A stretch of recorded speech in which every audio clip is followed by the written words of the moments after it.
बोले नंदा मैया की जय हो।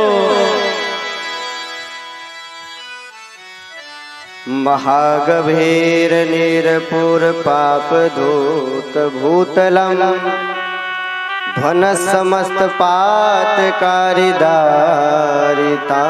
पदाचलम जगल्लय महाभय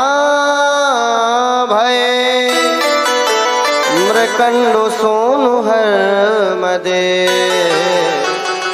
त्वदीय पाद पंकजम। जोर से बोलना है नमामि देवी नरे में दे त्वदीय पाद पंकजम नमामि देवी नर्मदे। भगवती नर्मदा क्या है? भगवान शंकर जी की तनया, उनकी पुत्री है। और इनके निवास, इनके तट में निवास करने का फल क्या है? श्री मार्कंडेय ऋषि ने वर्णन करते हुए बताया है कि जब इनके शरीर से स्वेद निकला, भोलेनाथ के शरीर से, और जब वो कन्या बन गई तो ऐसे नहीं कि कन्या बन करके बस बैठ गई, नहीं, बोले आद्य कृत युगे तस्मिन् समानायुतं नृप ततस्तुष्टो महादेवो उमया सह शंकरो।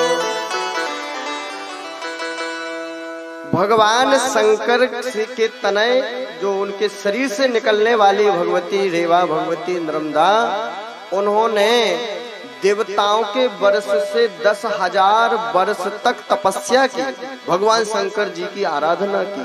और कैसे? एक पांव में खड़े होकर के, एक पांव से खड़े होकर के भगवान शंकर जी की तपस्या की। मन लगा करके जब तपस्या की तो भगवान शंकर प्रसन्न हो गए। भगवान शंकर ने प्रसन्न होकर कहा, ब्रूहि तुम तो महाभागे यत्ते मनसि वर्तते। बिटिया, तूने मेरी इतनी घोर तपस्या की, मांग ले, क्या वरदान चाहती है? धन्य है नर्मदा, उसने वरदान भी मांगा तो लोक कल्याण की भावना का वरदान मांगा। प्रलये समनो प्राप्ते नष्टे स्थावर जंघमे प्रसादा तब देवेशो अक्षया हम प्रभो तब। हे भगवान भूत भावन, जैसे आप अमर हैं वैसे आप हमको अमर बना दो। भगवान शंकर मुस्कुराए, बोले ये वरदान तो राक्षस ज्यादा मांगते हैं। क्यों जी? राक्षसों की आदत है, पहला तो हमसे कोई जीते ना और दूसरा हम अमर हो जाए। पर देखो भगवान भी उनको नहीं देते। तो नर्मदा जी को लगा ऐसा तो नहीं कि जैसे राक्षसों को घुमा फिरा करके मना कर देते, हमको मना तो नहीं करेंगे। पर ये बिटिया है, कौन है? पुत्री है, और पुत्री के लिए तो पिता सब कुछ लुटा देता है।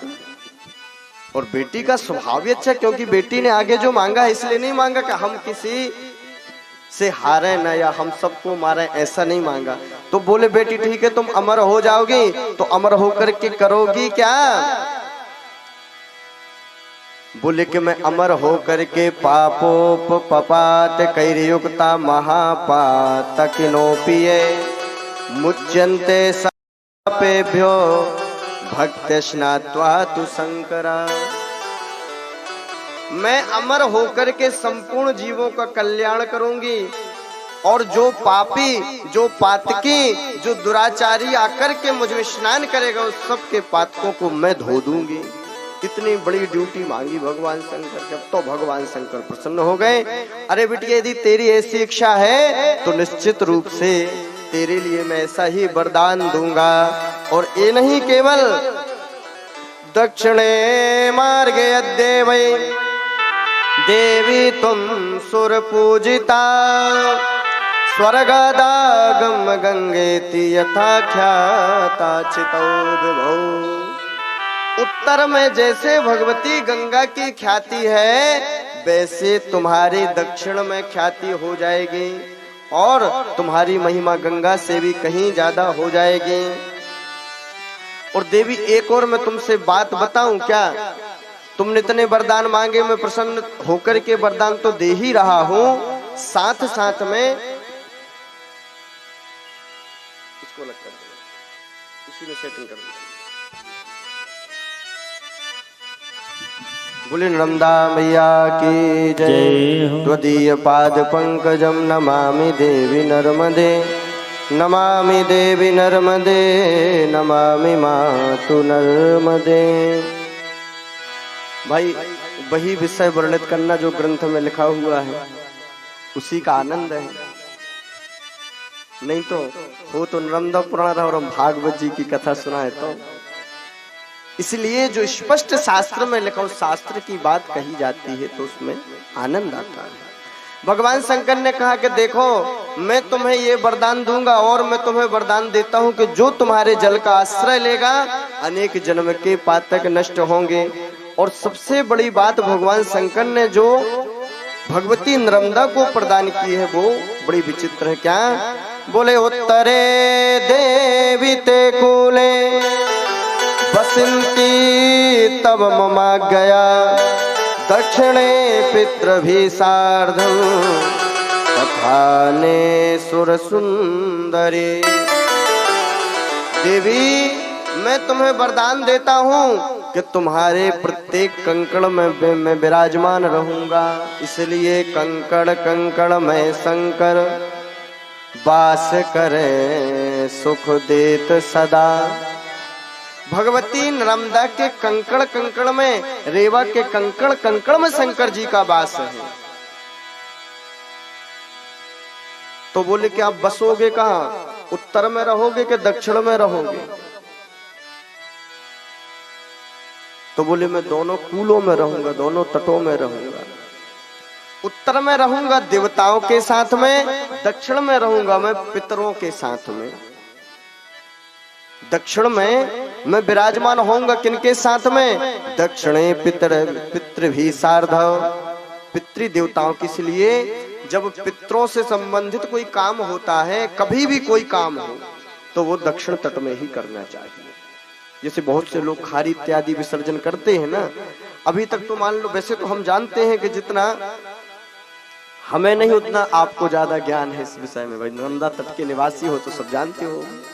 तो विशेष नर्मदा जी का जो कूल होता है, जो तट होता है, तो उत्तर में देवता निवास करते हैं भगवान शंकर जी के साथ में, और दक्षिण में जो पितर देव होते हैं, पितृ देवता होते हैं, वो भगवान शंकर जी के साथ में निवास करते हैं। तो कोई भी यदि पितृ संबंधित कार्य करना, श्राद्ध इत्यादि करवाना है, तो हमेशा दक्षिण तट में ही करें।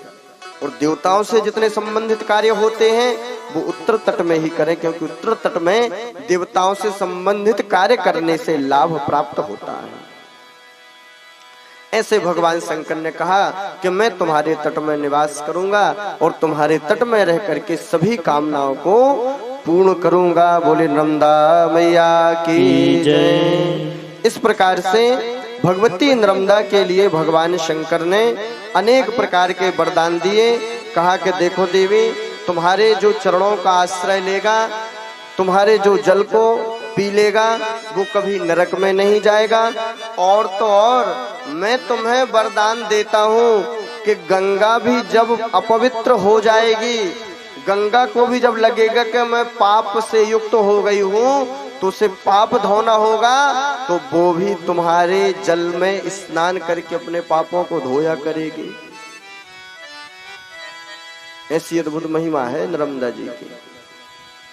गंगा सप्तमी में हम लोग दर्शन करते हैं, बरवान घाट है, तो बरवान घाट में अभी भी दर्शन होता है। बीच में बहुत से जो लोग जो पवित्र दृष्टि वाले हैं, आज भी वो गंगा की पवित्र धारा, पतली धारा अभी भी नजर आती है। गंगा सप्तमी में देखो बरवान में कितनी भीड़ होती। गंगा जी में तो लोग जाते ही हैं स्नान करने के लिए, पर गंगा जी कहते गंगा सप्तमी में मैं नर्मदा में जाकर के अपने आप को पवित्र करती हूँ। इतनी महिमा है नर्मदा जी की। ये महिमा किसने बढ़ाई? भगवान शंकर ने बढ़ाई। त्वदम्बुलीन दीन मीन दिव्य संप्रदायकम कलौ मलौघ भार हारे। कलयुग के मल को धोने वाली, समस्त तीर्थों के अघ को धोने वाली यदि कोई है तो कौन है? नर्मदा जी है। और तो और त्वदम्बुलीन दीन मीन, आपके अंदर रहने वाले कौन, मीन इत्यादि कछुआ और जितने भी जल के जंतु हैं वो भी आपके जल में रह करके क्या पा जाते हैं, त्वदम्बुलीन दीन मीन दिव्य संप्रदायकम कलौमलौघ भारहारि शर्वतीर्थनायकम सुमस्त कक्ष नक्र चक्र चक्रवात शर्मदे त्वदीय पाद पंकजम नमामि देवी नर्मदे, त्वदीय पाद पंकजम नमामि देवी नर्मदे, नमामि देवी नर्मदे नमामि मातु नर्मदे नमामि देवी नर्मदे, नमामि मातु नर्मदे। त्वदम्बु, त्वत अम्बु, अम्बु बोलते जल को, त्वत अम्बु लीन दीन मीन दिव्य, उनके लिए क्या है, दिव्य लोकों की प्राप्ति होती है। वैसे तो कहा जाता है कि गंगा में मछली नहाती है उसको कुछ नहीं मिलता, केवल ठंडक मिलती है, परंतु नर्मदा जी में नहाने वाली मछली से ऐसा नहीं कहा जाता कि खूब नहाओ जाओगी तो नरक में, नहीं।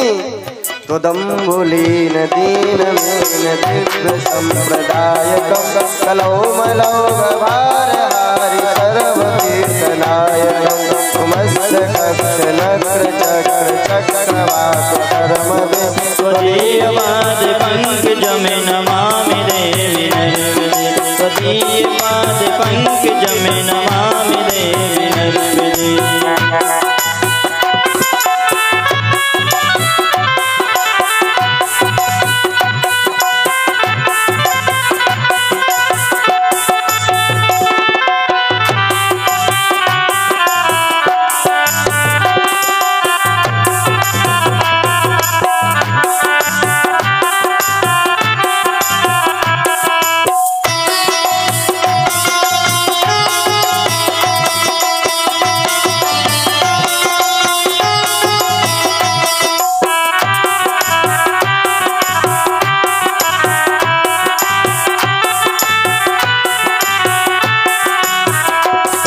नमामि देवी नर्मदे नमामि मातु नर्मदे नमामि देवी नर्मदे, नमामि मातु नर्मदे। अच्छा, ये जो रोज कीर्तन करना है इसका मतलब जानते हो क्या है, नमामि देवी नर्मदे नमामि मातु नर्मदे त्वदीय पाद पंकजम नमामि देवी नर्मदे। इस श्लोक का मतलब जानते हो, नर्मदाष्टक है तो नर्मदाष्टक का एक पाद है, एक पद है ये, एक इसका मतलब होता है त्वदीय पाद पंकजम नमामि देवी नर्मदे। हे भगवती नर्मदा, मैं आपके पद पंकज आपके चरण कमलों को प्रणाम कर रहा हूँ, आपके चरण कमलों का वंदन कर रहा हूँ, ठीक है ना। आप बोलते जाए पता ही न चले फिर, इसलिए इसका मतलब होता है भगवती नर्मदा मैं आपके चरणों को प्रणाम कर रहा हूँ।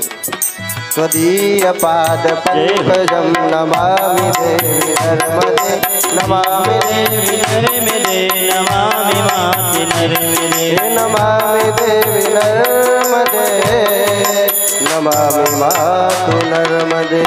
बोले नर्मदा मैया की जय हो।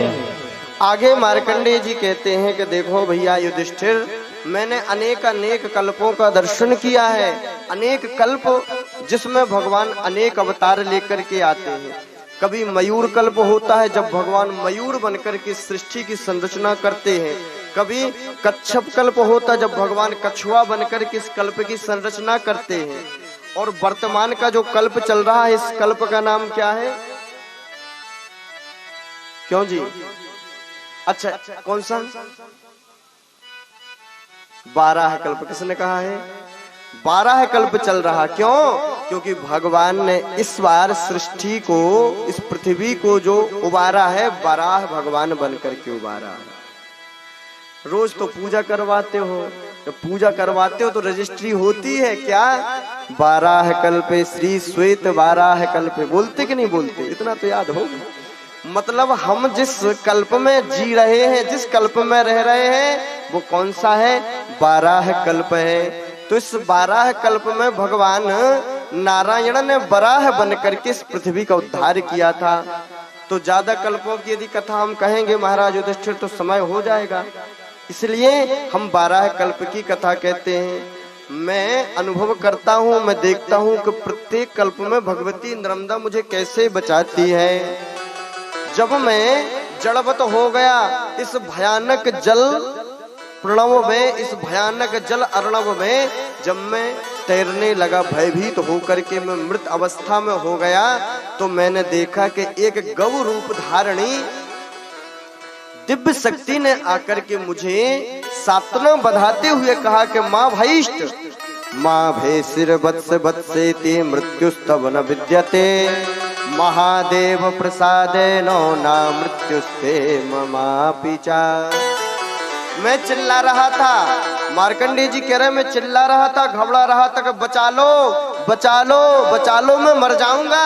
उस गौ रूपणी शक्ति ने आकर के कहा कि माँ भाई अरे वत्स डर मत, तू मरेगा नहीं, क्योंकि तेरे ऊपर तो शंकर जी की सील लगी हुई है, तू मरने वाला नहीं है। महादेव प्रसादेनो, भगवान शंकर जी के वरदान से तू मरने वाला नहीं है।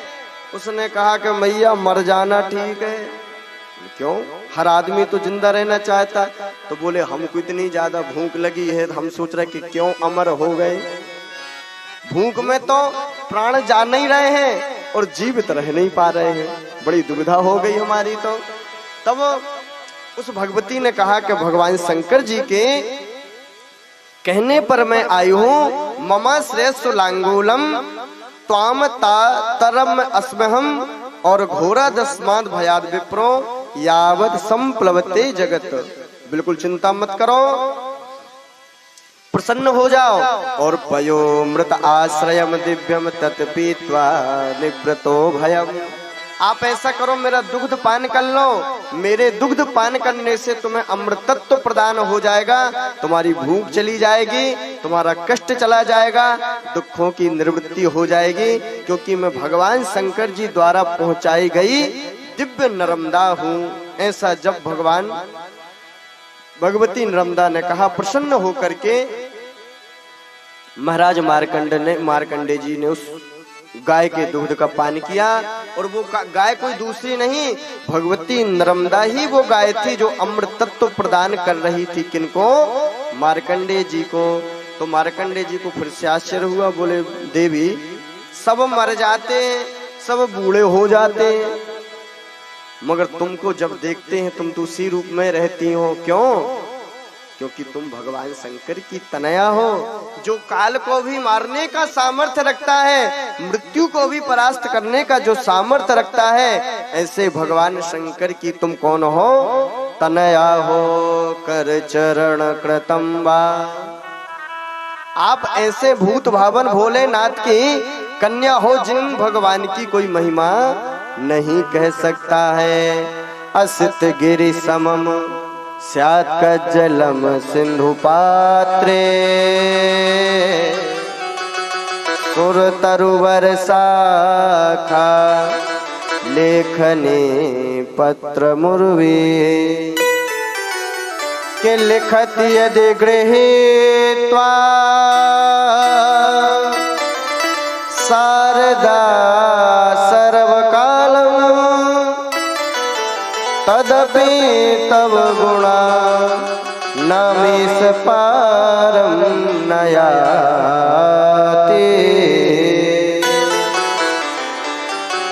आप तो भगवान शंकर की तनया हो, जिन भगवान शंकर की महिमा असित गिरि समम। स्वयं भगवती शारदा लिखना चाहे सुमेरु पर्वत को यदि कलम बनाए, समुद्र को स्याही बना करके यदि भगवान के चरित्रों को लिखना चाहे, सारी पृथ्वी को कागज बना दे, तो वो भी लिखने का सामर्थ्य नहीं रख सकती। फिर हम और आप उनकी महिमा को कहाँ कैसे गा सकते हैं? इसलिए तेरा दरबार सबसे न्यारा है, तेरा दरबार सबसे न्यारा है रेवा। मुझे मुझको तेरा बड़ा सहारा है। मुझको तेरा बड़ा सहारा है। तेरा दरबार सबसे प्यारा है। तेरा दरबार सबसे न्यारा है। तेरा दरबार सबसे प्यारा है। तेरा दरबार सबसे न्यारा है।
मैया फूलों में तू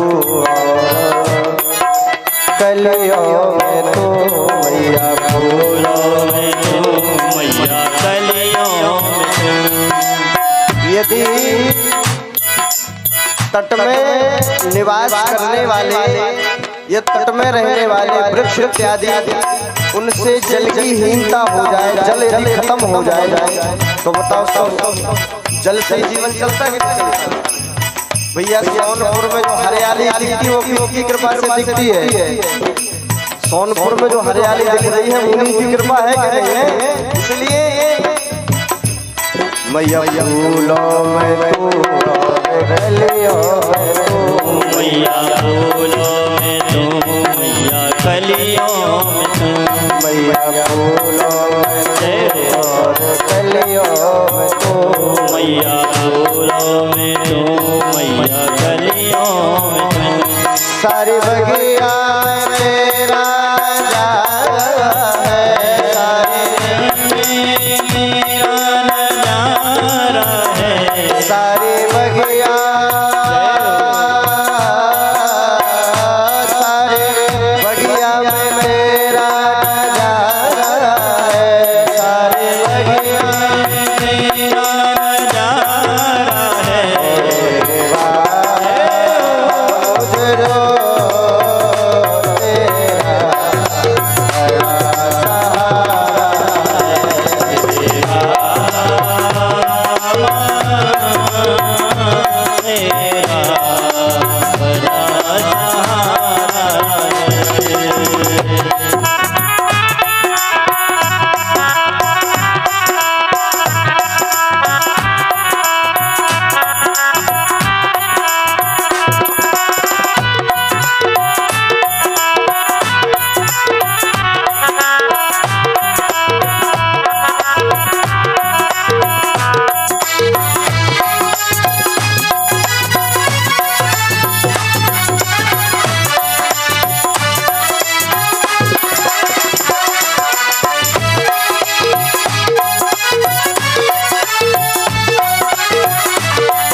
घाट घाटों में तू घाट बाटों में तू घाट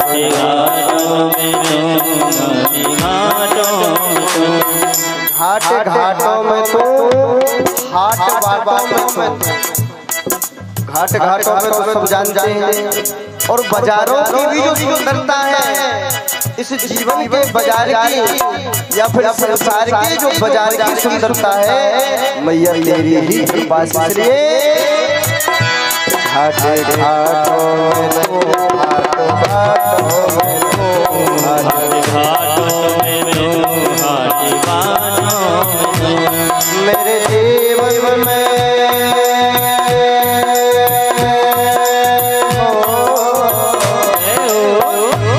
मेरे जीवन में तेरा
द्वार कहाँ जाओ किसके, जब आ ही गया अपनाओगे तुम। भव सागर में मैं डूब रहा, अपनाओगे जननी रेवा तुम। बोलिए रेवा मैया की जय हो। जितने जोर से जयकारा लगाओगे उतने ज्यादा कैनाल तक आवाज जाएगी। जहाँ कैनाल तक पहुँच गई तो कैनाल कोई दूसरी नहीं है, वो भी भगवती नर्मदा ही हमारे गांव को पवित्र कर रही है। इसलिए इतनी आवाज तो लगा ही दो कि जहाँ तक शोभा यात्रा गई थी वहां तक आवाज पहुंच जाए। बोले नर्मदा मैया की जय, शंकर भगवान की जय, वृंदावन बिहारी लाल की जय। ऐसे मार्कंडेय ऋषि ने विस्तार करते हुए बताया कि भगवती नर्मदा ने जो वरदान प्राप्त किए हैं, अद्भुत वरदान हैं, वो प्रवाहित होकर के क्या करती हैं, सबका कल्याण करती हैं। और भगवान शंकर ने साधना की थी अमरकंटक में बैठ करके, तो अमरकंटक भगवती के चरण माने जाते क्योंकि वहीं से भगवती ने चलना प्रारंभ किया है। तो अमरकंटक भी साधारण नहीं होना चाहिए। अमरकंटक की भी इतनी महिमा है। क्यों? क्योंकि महिमा वालों के यहाँ ही महिमा वाली चीजें प्राप्त होती हैं। कहा जाता है कि आज भी भगवान तरसते हैं, आज भी दुर्गा मैया, काली मैया, सरस्वती मैया तरसती हैं कि हम जाकर के जन्म ले लें। किसके यहाँ? किसी मैया के यहाँ। पर भाई जन्म लेना है तो कुछ गुण तो चाहिए। अब गुणियों के यहाँ थोड़ी भगवान अवतार लेकर के, भगवती अवतार लेकर के आ जाएगी। तो यदि मेकल कन्या बनकर के आई है तो मेकल की महिमा होनी चाहिए, अखंड महिमा है। क्या? बोले इतनी महिमा है। क्या हुआ कि जब भगवान शंकर जी ने कहा कि तुम यहीं से प्रवाहित होना प्रारंभ करो, तो बहुत से पर्वतों ने अभिमान के वशीभूत होकर कहा कि मुझे ये सौभाग्य मिलना चाहिए, हम चाहते हैं कि हम नर्मदा को अपने यहाँ से प्रवाहित करेंगे। भगवान शंकर ने कहा कि प्रवाहित तो करो भैया, पर पूछ लो नर्मदा का वेग सहन कर लोगे? नर्मदा से कहा कि ये वेग तुम्हारा सहन कर लेंगे। कई ने अभिमान के वशीभूत होकर कहा कि है क्या नर्मदा, आपका ही तो छोटा सा पसीना है। क्यों नहीं सहन कर लेंगे।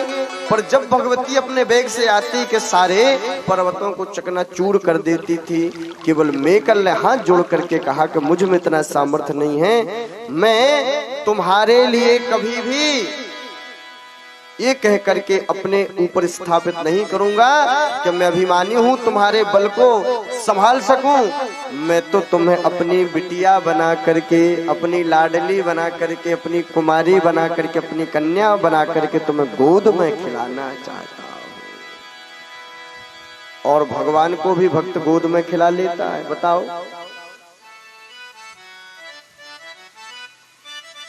भगवती को भी गोद में खिलाने का सामर्थ्य आता है कब? जब हृदय अगाध भरो रत से अति प्रेम हिलो रे मारन लागो। आवत है हर जियो तहे जिनने मद मोह हृदय से त्यागो। और उस ही में भगवान बसे संसार के दोष, संसार के दोषन को जिन त्यागो। बेही बने उनके प्रभु जी चरणों में जिनके है अनुराग। जिनके हृदय में भगवान के प्रति अनुराग होता है वे ही भगवान को गोद में खिलाने का सामर्थ्य रखते। तो मेकल ने कहा कि मैं ज्यादा तो कुछ नहीं, तो मैं कन्या बनाना चाहता हूँ।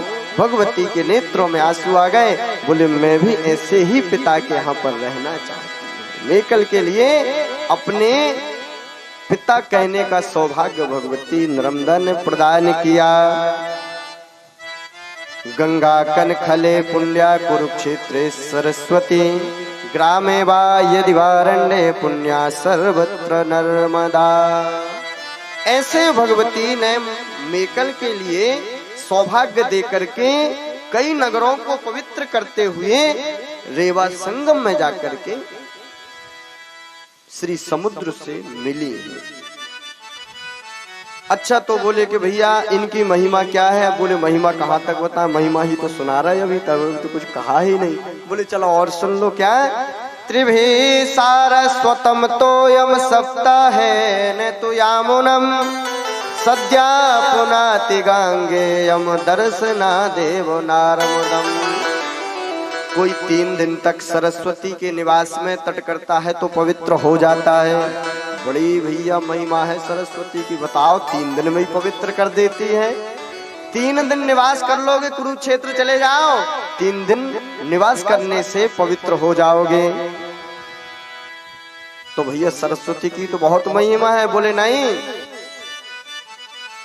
सरस्वती से ज्यादा महिमा तो गंगा जी की है। क्यों? बोले सद्या पुनाति गांगेयम। भगवती गंगा तो तुरंत पवित्र कर देती, डुबकी लगाई के हर हर गंगे, पापों से निवृत्ति मिल जाती है। तो बोले भैया फिर तो गंगा में स्नान करना चाहिए। अरे बोले पूरी बात तो सुन लो। क्या? बोले दर्शना देव नारमदम। बोलिए नर्मदा मैया की जय हो। केवल दर्शन करने मात्र से नर्मदा मैया क्या कर देती है? पवित्र कर देती। जा रहे थे कहाँ? तिलवारा पार कर रहे थे। अब तिलवारा पार कर रहे थे, नर्मदा मैया को देखा, देख करके बस दर्शन कर लिए। और एक नारियल रखा था वो छोड़ दिया, लो जी नर्मदा मैया ने पवित्र कर दिया। तो इतनी अद्भुत महिमा है। महागंभीर नीर पूर पाप धूत भूतलम ध्वन समस्त पातकारी दारिता पदाचलम जगल्लये महाभय। जग में लीन होकर के संसार का जो दुख होता है उस कष्ट को केवल दर्शन करने से निवृत्त करने का किसी में सामर्थ्य है तो नर्मदा जी में। इसलिए त्वदीय पाद पंकजम, हे भगवती आपके चरणों में हम कोटि कोटि प्रणाम करते हैं। अच्छा तो क्यों, नर्मदा में कितने तीर्थ हैं? नर्मदा जी की परिक्रमा करके आए हैं तो कितने तीर्थ मिले होंगे आप लोगों को? कितने तीर्थ हैं? 2, 4, 1000, 10,000, 20,000, कुछ बताओ। 20,000 से ज्यादा होंगे कि कम होंगे? मार्कंडे जी कहते कहां 20,000, 60 तीर्थ सहस्राणि षष्ठी कोट्यस्य थैव च। 60 करोड़ 60,000 तीर्थ हैं। कितने? 60 करोड़ 60,000। कण कण में निवास जहां शिव का। जब कण कण में शंकर जी विराजमान हैं भैया, नर्मदा क्षेत्र के शंकर जी की तो इतनी महिमा है कि केवल वहां से आप एक कंकड़ उठा लाओ, एक पत्थर उठा लाओ, पत्थर उठा करके लाओ और सीधे विराजमान कर दो मंदिर में। ना तो पंडित जी को बुलाना, न तो कुछ करना, न लंबी चौड़ी पूजा करवाने की जरूरत है। केवल क्या किया, शंकर जी से एक पत्थर उठा करके लाए, विराजमान कर दिया, तो वो क्या बन गए? शंकर स्वयं स्थापित। तो सोचो जहाँ कण कण में शंकर विराजमान है तो कौन उनके कंकड़ों को गिन पाएगा? इसलिए मोटे मोटे हिसाब में बता दिया है मार्कंडे जी ने कि भैया हमारी इतनी बुद्धि नहीं कि हम गिन करके बताएं, पर अंदाजे से अनुभव मैंने किया है। मैंने हमेशा नर्मदा के तट में ही निवास किया है, तो मेरी बुद्धि से तो 60 करोड़ 60,000 तीर्थ हैं। हाँ, पर कुछ युगों के हिसाब से परिवर्तन होता है। परम कृत युगे तानि यान्ति प्रत्यक्षता नृप पश्यन्ति मानवा सर्वे सततं धर्म बुद्धया। परंतु सतयुग में ये 60 करोड़ 60,000 तीर्थ इनके दर्शन होते हैं। कलयुग जैसे ही बढ़ता जाएगा, डैम बनते जाएंगे, तीर्थ डूबते जाएंगे और जो तीर्थ हैं वो घटते जाएंगे। देखो, जब नर्मदा पुराण लिखा तो उस समय कोई डैम नहीं बंधा था, तो बंध गया था। डैम नहीं बंधा था, मगर मार्कंडे जी जानते हैं कि बड़े बड़े पुनासा बरगी बंधेंगे और जब ये बंधेंगे तो तीर्थ डूबेंगे। वही तीर्थ का मतलब होता वो तीर्थ जहां पर ना ह्यमयानी तीर्थानी ना देवा मृक्षिलामया ते पुनंत्युरु कालेनो दर्शना देव साधव। जहाँ साधु पुरुष जाते हैं, कीर्तन करते, भजन करते हैं, सत्संग करते, वो तीर्थ होता है। अब बरगी में कौन जा करके, हाँ जी, बरगी बांध में कोई अंदर जाएगा? और जो जाएगा सो जाएगा, कभी नहीं आएगा। तो तीर्थ का मतलब होता है जहां जाकर के संत महापुरुष विराजमान रहे, जहां संत पुरुषों का सत्संग कीर्तन हो, वो तीर्थ है। परंतु कलयुग जितना बढ़ता जाएगा उतना ज्यादा ये तीर्थ लुप्त होते जाएंगे। कई बार तो सुनने वालों को आश्चर्य होता था कि लिख क्या देते हैं भाई। नर्मदा पुराण में लिखा जब डैम नहीं बंधे थे तो लोग सोचते कि तीर्थ लुप्त कैसे होंगे, नर्मदा तो जो बह रही वो बहती जाएगी। ऐसा तो है नहीं कि 2-4 किलोमीटर पीछे हो जाएगी या 10-50 किलोमीटर पीछे हो जाएगी, तो तीर्थ लुप्त कैसे होंगे? अब लोगों को भैया शास्त्रों में विश्वास होने लगा कि ऐसे लुप्त हो जाएंगे। जब सरदार सरोवर जैसे बड़े बड़े डैम बनेंगे, पुनासा डैम बन जाएंगे, बरगी जी जब बन जाएंगे तो सबको लुप्त कर ही देंगे। तो कलयुग में क्या होगा? प्रायः बहुत से जो तीर्थ हैं वो लुप्त हो जाएंगे। अहोमृतम सुनम श्रुतम महेश केश जातटे किरात सोत वाडवे सुपंडते सटे नटे दुरंत पाप ताप हारे सर्व जंतु शरमदे त्वदीय पाद पंकज में नमामि देवी नर्मदे त्वदीय पाद पंकज में नमामि देवी नर्मदे त्वदीय पाद पंकज में नमामि देवी नर्मदे त्वदीय पाद पंकज में नमामि देवी नर्मदे नमामि देवी नर्मदे नमामि मातु नर्मदे नमामि देवी नर्मदे नमामि मातु नर्मदे नमामि देवी नर्मदे नमामि मातु नर्मदे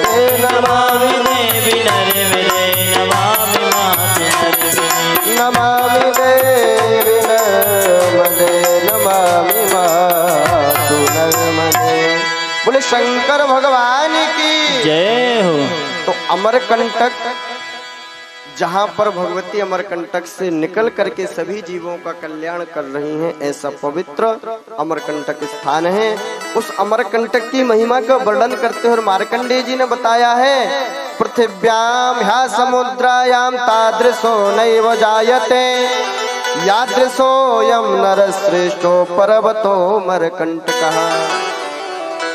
7 समुद्रों से घिरी हुई पृथ्वी की परिक्रमा करने का जो फल है वो केवल अमरकंटक की परिक्रमा करने का फल है। अच्छा, परिक्रमा करने से लाभ क्या होता? आप तो करके आए हो, तो परिक्रमा से क्या मिला? यानी कानी च पापानी। सुन लो, आप लोग क्या करके आ गए हो। यानी कानी च पापानी जन्मांतर कृतानि च तानि सर्वाणि नश्यन्तो प्रदक्षिणायां पदे पदे।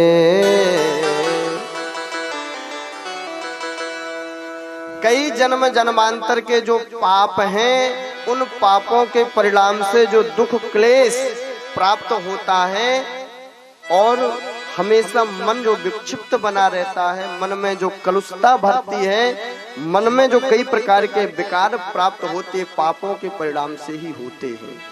तो परिक्रमा से क्या होता है? यानी कानी च पापानि, जितने भी पाप हैं वो जब हम परिक्रमा करते हैं तो एक एक पग रखने से हजारों पाप हमारे नष्ट होते हैं।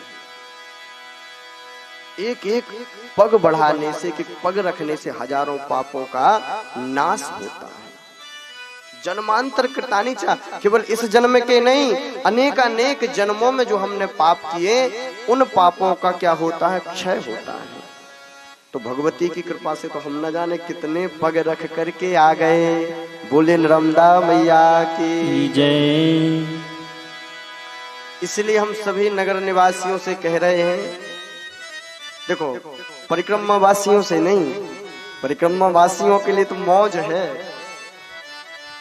और हम आपसे जो परिक्रमा में नहीं गए, वैसे तो ये आनंद सबको प्राप्त हो रहा है, पर जो परिक्रमा में नहीं गए तो उनके लिए भी वो ये ना सोचे कि हम तो गए नहीं तो गुरुजी तो हमारी चर्चा करते ही नहीं है। तो आपकी चर्चा भी कर रहे हैं।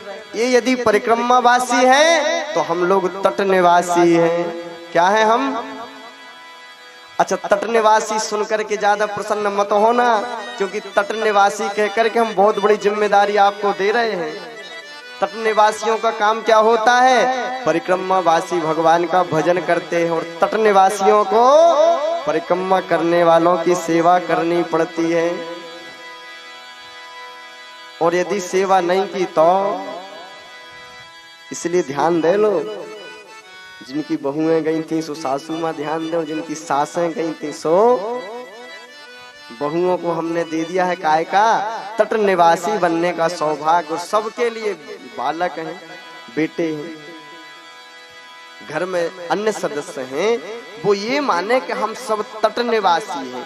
और मैंने कल भी एक निवेदन किया था कि नर्मदा जी जिस प्रकार धारा जहां से निकल जाती है भगवती नर्मदा की, तो उनके तट क्या बन जाते हैं? देव स्थान बन जाते हैं। तो आज तो नर्मदा पुराण आपके गांव से गुजर गया, तो कल ही हमने पूरे गांव को तट बना दिया था। और एक ऐसे तट बना है, और दूसरा जबलपुर में, तो आप जबलपुर किनारे हैं ही, नर्मदा जी के तट के निवासी तो वैसे भी आप हैं। तो ये जो परिक्रमा वासी हैं, जो परिक्रमा करके आए हैं, आपको मिलकर, आपको और हमको मिलकर के इनकी क्या करना है? सेवा करनी है। ठीक है ना? इनसे ज्यादा काम नहीं लेना, इनकी बड़ी साधना चल रही है। हाँ, सुबह इनसे हमने बोल दिया कि खाना नहीं खाना, फलाहार लेना। अब ज्यादा काम करवाओगे, यहाँ झाड़ू लगवाओगे हैं, इनसे आप बड़े बड़े काम लोगे तो बेचारे वैसे थक जाएंगे, है ना? तो अब इन लोगों से काम कम करवाना है। तट निवासियों को खूब घर में चकाचक खाना है, सबको खिलाना है, और यहाँ आकर के सेवा करना और कराना है। बोले नर्मदा मैया की जय। और एक बात और विशेष है कि ये जो कथा चल रही है, तो परिक्रमावासी तो आगे केवल बैठे हैं, मगर धक्का तो सब हम पीछे से दे रहे हैं। मतलब ये कार्य सार्वजनिक रूप में है, तो सबके लिए ये सौभाग्य मान करके देखो, ये भी बहुत बड़े सौभाग्य की बात है अभी आपको हम सब बताएंगे विस्तार से, आगे सब लिखा हुआ है कि परिक्रमा करने का, परिक्रमा में जाने का लाभ, और लाभ के साथ में जो परिक्रमा कर लेता उसके लिए कौन सा पद प्राप्त होता है। तो इनका केवल दर्शन करने से हमको कितना लाभ हो रहा है, ये बहुत बड़ी बात है। तो इनकी जितनी हम सेवा कर सकें उतनी हम सेवा करेंगे, अपने आप हमारे लिए फल प्राप्त होगा। तो परिक्रमा करने का एक एक पग रखने का ये फल है, अनेक जन्मों के पाप नष्ट होते हैं। तत्र तीर्थम तु विज्ञेयं पर्वतस्यानुपश्चिमे हृदो जालेश्वरो नामो त्रिषु लोकेषु विश्रुतः। उसी अमरकंटक में एक जालेश्वर, ज्वालेश्वर नाम के पवित्र भगवान शंकर जी विराजमान हैं। ज्वालेश्वर से ही जोहिला नदी निकलती है। कुछ लौकिक कथाएं भी हैं, उसी के लिए ज्वाला नदी कहते हैं। नर्मदा पुराण में उसका ज्वाला नदी नाम है। एक वहीं पर चचाई गांव पड़ता है, वहां पर हम जब कथा करने गए तो हमारे साथ में एक गाड़ी में मिश्रा जी गए, आज भी सुबह उनसे बात हुई थी। तो वो वहां की कथा बता रहे थे, कह रहे थे महाराज जी ये जो जोहिला नदी है ना, बोले जोहिला नदी का पानी काला है। आपने भी दर्शन किया होगा शायद, जोहिला नदी का पानी काला है और जोहिला नदी के पत्थर ऐसे लगते हैं जैसे आभूषण हो। अभी आप देखना, कभी दर्शन करना जोहिला नदी में, ऐसा उनका पत्थरों का दर्शन होता जैसे ये श्रृंगार या फिर आभूषण हो। क्यों? क्योंकि लौकिक कथा आती है कि भगवती नर्मदा का जब महाराज सोनभद्र के साथ में विवाह निश्चित हुआ तो जोहिला जो थी वो कौन थी? नर्मदा की सखी थी। तो जोहिला से नर्मदा ने कहा कि सखी मुझे तो लगता है कि सोनभद्र देखने में सुंदर ना आए, बढ़िया ना लगे। तुझे किसने कहा पागल है कि इतना सुंदर है? सोनभद्र के लिए तो कई जगह ब्रह्मा जी का पुत्र बताया जाता है, इतना सुंदर है, किसने कहा कि खराब है? बोले नहीं, और मुझे तो रात्रि से बड़ा मन में भय सा है। और देख देवी यदि वो सुंदर नहीं हुआ, सखी यदि वो सुंदर नहीं हुआ तो मैं विवाह करवाने वाली नहीं हूं। तो जोहिला ने कहा कि फिर नर्मदा ने कहा एक काम कर, तू उसको देख करके आ जा, यदि सुंदर हो तो मुझे बता देना, और यदि ऐसा ही हो पक्का देहाती तो गोविंदाय नमो नमः। बोले वृंदावन बिहारी लाल की, नर्मदा मैया की जय। अब जोहिला ने कहा कि देख सखी जावे में तो कुछ परेशानी ना है, चली तो जाऊंगी, पर मेरे पास में सुंदर कपड़ा तो है नहीं, फटे से कपड़े पहन करके जाऊंगी तो बता मैं उसके सामने पहुंच कैसे पाऊंगी? यदि मैं फटे कपड़े पहन करके गई तो कहेंगे कोई पागल आई है, धक्का मार करके भगा दिया जाएगा। इसलिए यदि मेरे पास में सुंदर वस्त्र होंगे तो मैं जाऊंगी, नहीं तो मैं जाने वाली नहीं हूं। अच्छा, तो नर्मदा ने अपने वस्त्र, अपने आभूषण दे दिए, कहा ले और पहन करके जा, दर्शन करके आ। जैसे ही जोहिला जाती है तो जोहिला ने जब सोनभद्र को देखा तो सोनभद्र को देख करके जोहिला मोहित हो गई, और सोनभद्र ने जब जोहिला को देखा तो सोनभद्र मोहित हो गए। दोनों की शादी हो गई।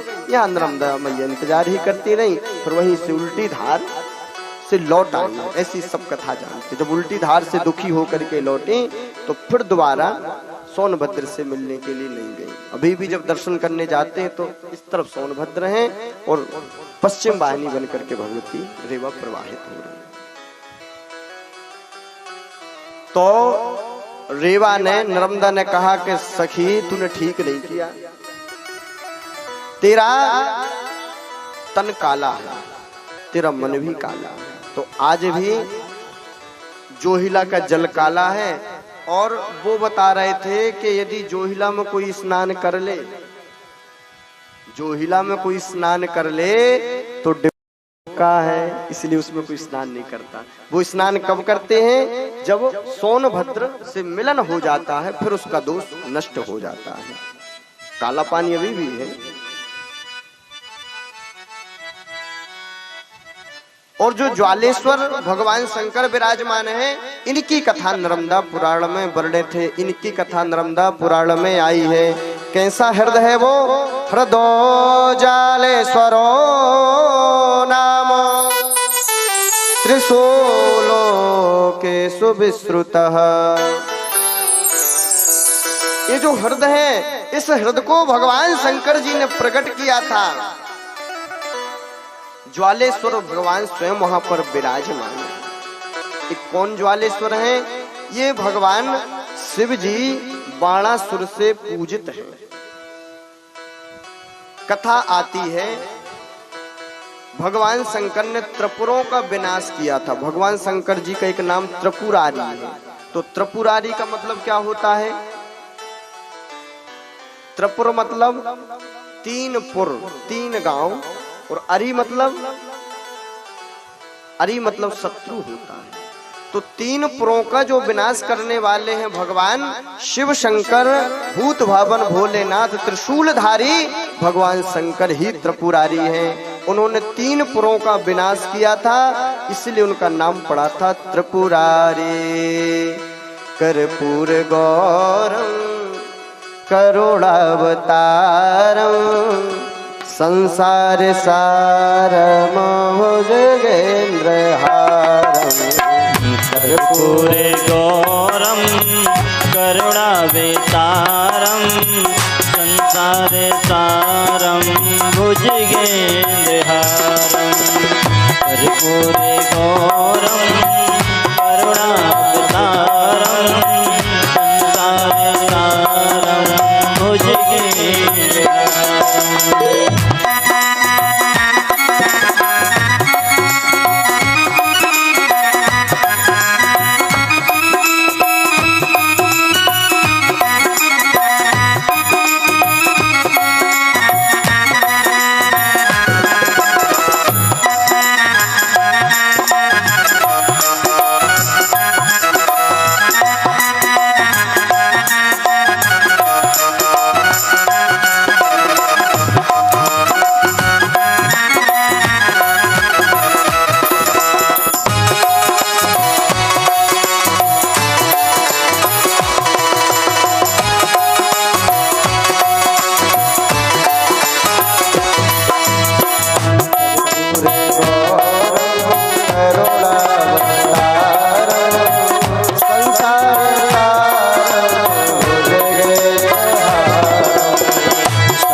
बोले शंकर भगवान की जय हो। भगवान शंकर के परम प्रिय भक्त हुए हैं बाणासुर। उनकी कथा नालंदा पुराण में वर्णित की गई है। तो बाणासुर के लिए ब्रह्मा जी ने 3 पुरों का दान दिया था। उन्हीं के वंश में तारकाक्ष इत्यादि नाम के राक्षस हुए, जिनके लिए 3 पुरों का दान ब्रह्मा जी ने किया था। एक पुर था सोने का, एक नगर सोने का, एक चांदी का, एक लोहे का। तीनों अद्भुत थे। ऐसे अद्भुत वो थे कि एक तो किसी को दिखाई नहीं देते थे, और उन तीनों पुरों के लिए सब वरदान था कि जब तक इनके लिए साथ में भेदा नहीं जाएगा, एक ही साथ में जब तक तीनों को भेदा नहीं जाएगा, तब तक ये नष्ट होने वाले नहीं है। और कहीं भी जाकर के उड़ सकते हैं, कहीं भी जाकर के बैठ सकते हैं, और दिखते किसी को है नहीं। सो जहां भी जाकर के बैठते वहीं पर जमीन चरपट कर देते हैं। गोविंदाय नमो नमः। सोनपुर में यदि आकर के बैठ जाए, सोनपुर वाले देखते ही रह जाएंगे, पता तब चलेगा जब दब जाएंगे। अब सब देवता घबराए और घबरा करके ब्रह्मा जी के पास में गए। बाणो नाम महावीर्यो दानवो बलदर्पिता तेनास्मा संहृतम सर्वम धन रत्नैर्वियोजिता।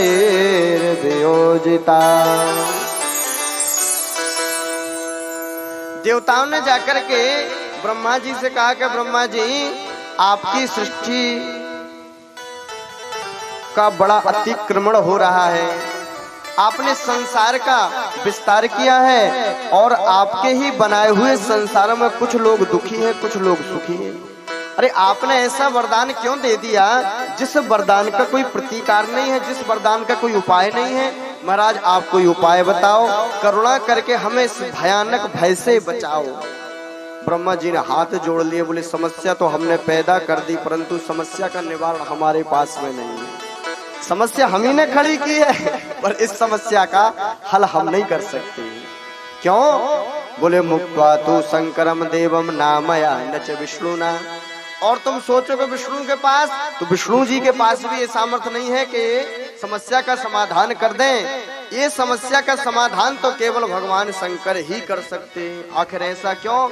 बोले बाणासुर को मैंने वरदान तो दे दिया है, पर बाणासुर को न जाने कौन से सिद्ध, कौन से योगी ने जाकर के शंकर जी की तपस्या करनी सिखा दी, शंकर जी की आराधना सिखा दी, तो वो शंकर जी का भक्त बन गया है और शंकर जी का भक्त बन करके भोलेनाथ की आराधना करता है। अब यदि शंकर जी का विरोध कोई करेगा, उनके भक्त का विरोध करेगा, तो शंकर जी नाराज हो जाएंगे। तो ना तो मैं कुछ कह सकता हूँ, ना विष्णु जी कुछ कह सकते हैं। फिर क्या करना है? बोले चल करके शंकर जी के पास में चलो। तो सभी मिलकर के भगवान शंकर जी के पास में जाते हैं। शंकर जी से जब निवेदन किया तो शंकर जी ने भी हाथ खड़े कर लिए। हे भगवान, तुम ही से आशा करो निराशा। आशा लेकर के आए थे कि तुम बचाओगे, पर तुम ही कह रहे हो कि हमारे बस की बात तो है नहीं। पर भगवान शंकर ने कहा कि ऐसा नहीं, यदि तुम्हें वो परेशान करता है, यदि तुम्हें वो कष्ट देता है, तो कहावत है कि राम न मारे काऊ को, पापी हो ये न राम, आपहु से मर जात है कर कर खोटे काम।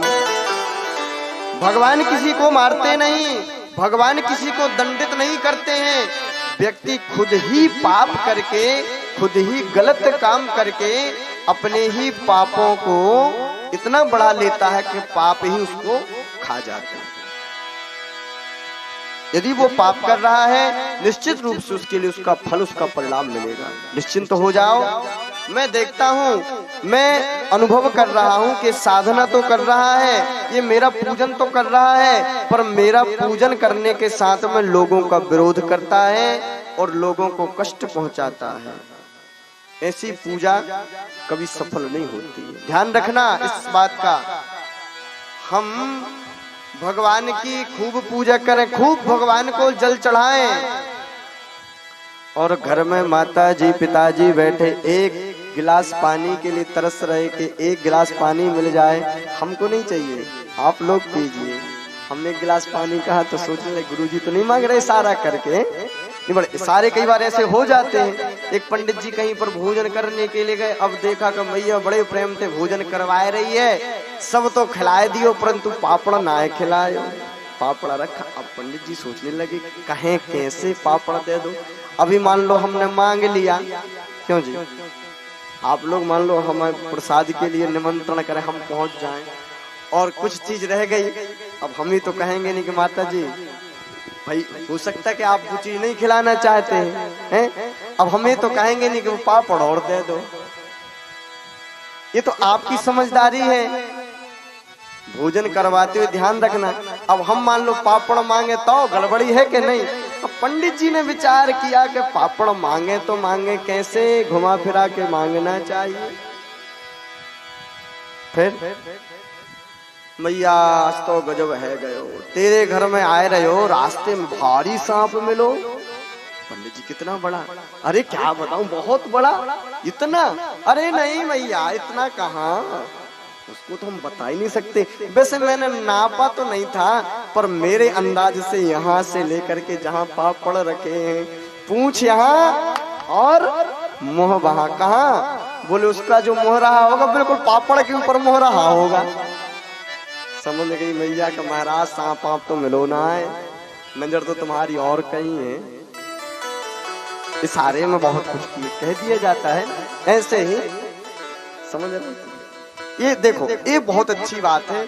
ऐसे ही सब परिक्रमा वासियों की सेवा करेंगे तो भगवान की कृपा से आपके लिए भी उनका आशीर्वाद, उनकी कृपा प्राप्त होगी। बोलिए नर्मदा मैया की जय। भगवान शंकर ने कहा कि वो सेवा कभी भी सफल नहीं होती है जो केवल भगवान को ही पूज करके संसार के लोगों का यदि सम्मान नहीं करता है तो अपने आप वो हमारे द्वारा किया गया साधन नष्ट हो जाता है।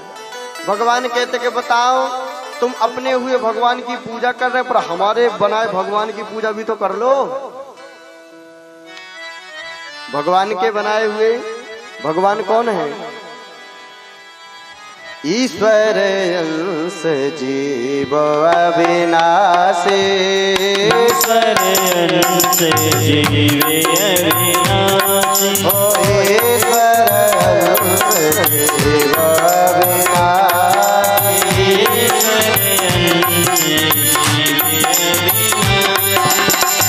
ईश्वर अंश जीव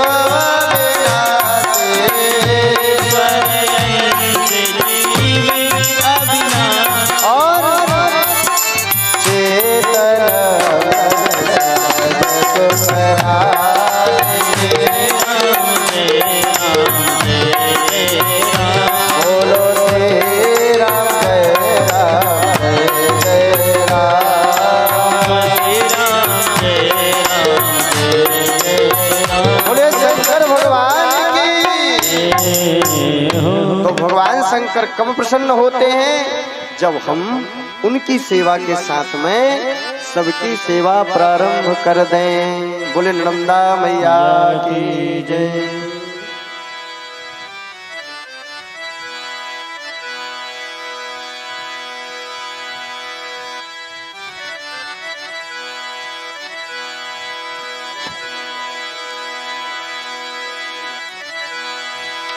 श्री नर्मदा मैया की जय होवे।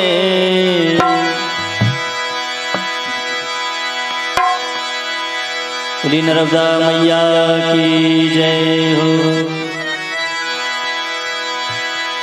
जय नर्मदा मैया की जय होवे। जय नर्मदा मैया की जय होवे। मेरी रेवा मैया की जय होवे। मोरी रेवा मैया की जय होवे। श्री नर्मदा मैया की जय होवे। श्री नर्मदा मैया की जय होवे। जय रेवा मैया की जय होवे। जय रेवा मैया की जय होवे।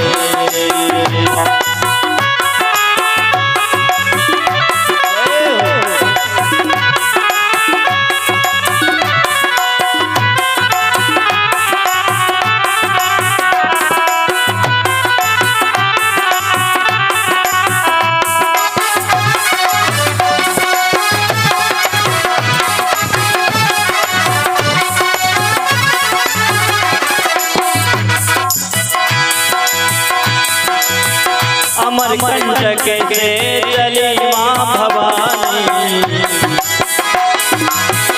अमरकंटक से चली माँ भवानी।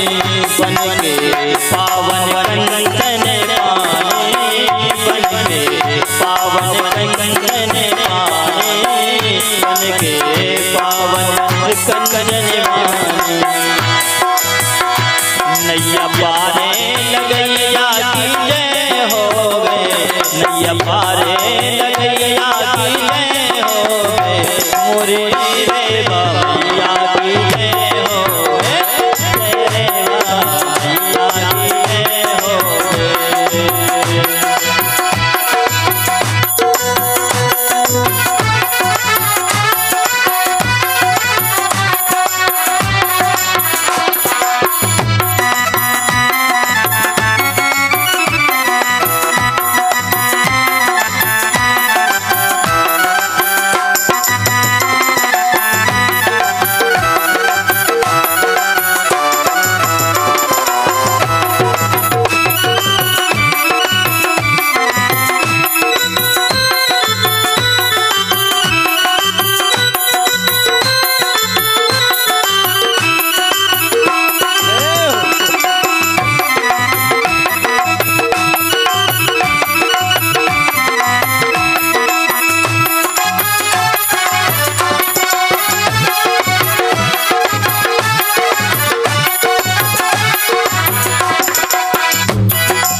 मगर पे करती मैया सवारी,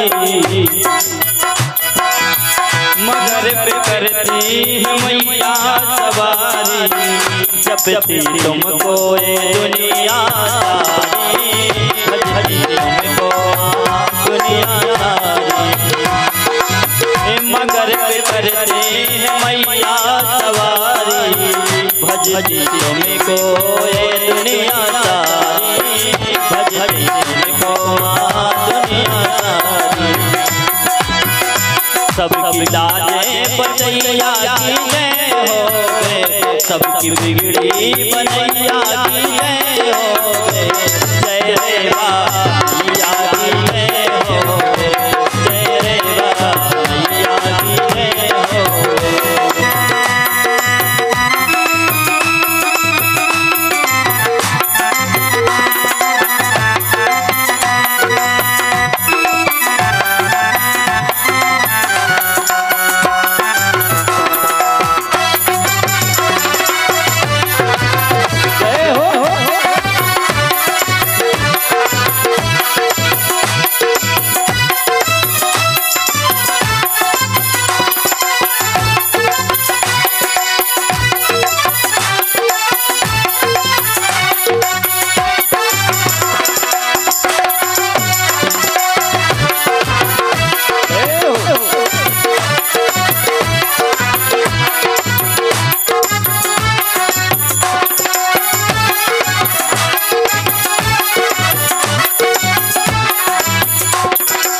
मैया दीप दान करते हैं नर नारी, दीप दान करते हैं नर नारी, हर हर सबकी विपदारी, हर हर सबकी माँ विपदारी, हर हर सबकी माँ विपदारी। भक्तों के कष्ट मिटैया की जय हो, जो भी माँ की शरण में आवे तो उनके कष्ट मिट जाते हैं। सबके कष्ट मिटैया की जय हो, लाजे बचैया की जय हो, जय रे मैया की जय हो, जय रे मैया की जय हो, मोरी नरे मैया की जय हो, श्री नरे मैया की जय हो, श्री नरे मैया की जय हो, जय रे मैया की जय हो, जय रे मैया की जय हो, जय रे मैया की जय हो, जय रे मैया की जय हो। श्री नर्मदा मैया की जय हो। बोले शंकर भगवान की जय। अमरकंटक का ऐसा पवित्र स्थान है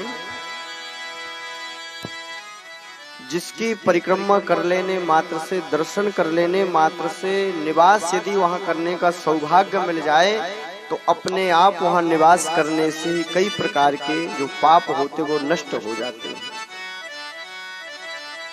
भगवान जो ज्वालेश्वर विराजमान हैं, इनकी महिमा का वर्णन करते हुए आगे श्री मार्कंडेय जी कहते हैं कि देखो राजन, भगवान शंकर से जब देवताओं ने जाकर के निवेदन किया, प्रार्थना की, तो भगवान शंकर ने कहा भक्त हमारा है और मैं अपने भक्त को ही मारूं, अपने भक्त को ही दंड दूं, ये तो भैया मुझसे हो नहीं पाएगा। परंतु यदि तुम लोग शिकायत कर रहे हो कि वो दुराचार में प्रवृत्त हो गया है, हम सबको सताता है, तो एक काम करना पड़ेगा। क्या? बोले सबसे पहले उसे मेरी भक्ति से विहीन करना पड़ेगा, और जिस दिन वो मेरी भक्ति से विहीन हो जाएगा, निश्चित रूप से बिना कुछ किए अपने आप वो दंडित हो जाएगा। आप लोगों से मैं एक निवेदन करूं, थोड़ा ये बात ध्यान से सुनना, ध्यान देने वाली बात है। बहुत से लोग कहते कि हम भगवान को नहीं मानते, बहुत से लोग कहते हैं कि हम भगवान पर बिल्कुल विश्वास नहीं करते, बहुत से लोग कहते हैं हम जमुना जी में, नर्मदा जी में, गंगा जी में स्नान करते नहीं। क्यों? ये तो सब पाखंड है, तो सब झूठी चीजें हैं। बोलते कि नहीं बोलते? करते हैं लोग के नहीं करते हैं। बहुत से ऐसे लोग जो कहते हैं हम भगवान को नहीं मानते, बल्कि ये नहीं कि वो भगवान को नहीं मानते, सत्यता तो ये है कि भगवान ही उन्हें इस योग्य नहीं मानते। भगवान ही नहीं चाहते कि बेटा तुम हमारी भक्ति करो। कोई कहने लगे कि हम तो भैया कलेक्टर नहीं बनना चाहते हैं, मान लो कोई कहे मैं तो भैया कलेक्टर का पद नहीं संभालना चाहता हूँ, तो भैया कलेक्टर बनने के लिए कुछ करना पड़ता है, ऐसे ही थोड़ी के मुंह चला दियो कलेक्टर बन जाओ, कि हम तो कलेक्टर नहीं बनना चाहते। उस पद को प्राप्त करने के लिए बहुत कुछ लगता है। तो भक्त बनने के लिए, हृदय में प्रेम लाने के लिए, भगवान से जुड़ने के लिए भी बहुत कुछ करना पड़ता है। जब भगवान योग्य समझते हैं, जब भगवान उस योग्य हमारे लिए जान लेते कि नहीं ये इस कार्य के योग्य है, तभी तो हम जाकर के कुछ कर पाते हैं। अब हमारी यदि इतनी दम होती, हम तो भगवान को मानने से इनकार कर देते हैं। यदि हमारी दम होती तो हम जाकर के अमेरिका के राष्ट्रपति के बेटे नहीं बन जाते, बेटी नहीं बन जाते। काय को आकर के सोनपुर में छोटे से काम धंधे में लगते। तो न तो जन्म लेने में बस चला, न मरने में हमारा बस चलेगा। तो फिर हम कहते हैं कि हम भगवान को नहीं मानते, बल्कि सत्य तो यह है कि भगवान ही तुम्हें इस योग्य नहीं मानते हैं कि तुम हमारा भजन कर सको। भगवान शंकर कहते हैं कि मैं इसको ऐसे नहीं गिराऊंगा, यदि ये मेरे भजन से, यदि मेरी भक्ति से, मेरे अनुष्ठान से विरत हो जाए तो इसका नाश अपने आप हो जाएगा। नाश करने की जरूरत नहीं होती है।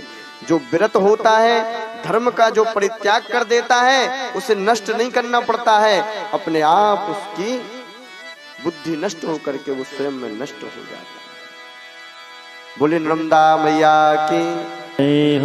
तो देवताओं ने कहा कि हमारी सामर्थ्य तो है नहीं कि हम जाकर के उसके लिए उल्टी सीधी बातें पढ़ाएं। क्यों? क्योंकि वो इस बात को भली भांति जानता है। हरे हर निंदा सुनहि जे काना, हरे हर निंदा सुनहि जे काना, हरे हर निंदा सुनहि जे काना, हरे हर निंदा सुनहि जे काना, हरे हर निंदा सुनहि जे काना, हरे हर निंदा सुनहि जे काना। होहि पाप होहि पाप गो घाट समाना,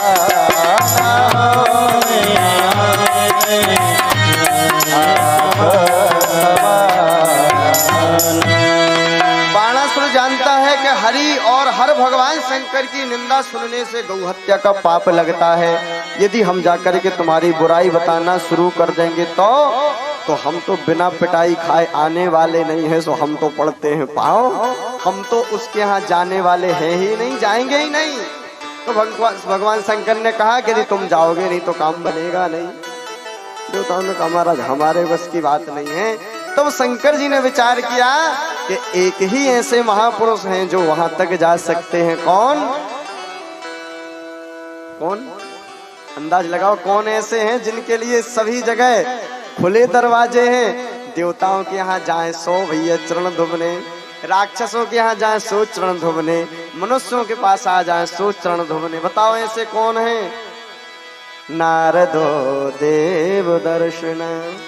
नारद जी के लिए भैया छूट है, कहीं जाए देवताओं के पास में जाए सो कान फूंक करके आ जाए, राक्षसों के पास जाए सो वही करके आ जाए, इनके लिए कोई रोकथाम नहीं। तो भगवान शंकर ने उनका स्मरण किया और जब नारद जी आ गए तो पता उनका स्वागत करते हुए क्या बोल रहे हैं, हम नहीं कह रहे। नर्मदा पुराण में लिखा स्वागतम ते मुनि श्रेष्ठ सदैव कलह प्रिया। आओ नारद जी आपका स्वागत है। तो नारद जी कैसे हैं? शंकर जी ने कहा सदैव कलह प्रिया, जिनके लिए कलह सदा प्रिय है। तो बोले तुम क्यों कह रहे हो? शंकर जी ने कहा कई बार चक्कर में पड़ चुके हैं। इनके चक्कर में, हमारे चक्कर में दुनिया पड़ जाती है, पर कई बार इनके चक्कर में पड़ चुके, इसलिए सदैव कलह प्रिय वीणा वादन तत्वज्ञ ब्रह्मपुत्र सनातना। हे ब्रह्मा जी के बेटे, आओ नारद जी, कलह आपको बड़ी प्रिय है, सुन लो हम आपको एक ड्यूटी देते हैं। नारद जी हंस करके कहते, वाह, आप ही हमको ऐसा बोलने लगे। भगवान शंकर ने कहा, जब तुम हो ही ऐसे तो बोलना ही पड़ेगा, तो बताओ काम क्या है। बोले, गच्छ नारद शीघ्रम तुम यत्र तत्र पुरम महत बाणस्य दानवेन्द्रस्य सर्वलोक भयावह।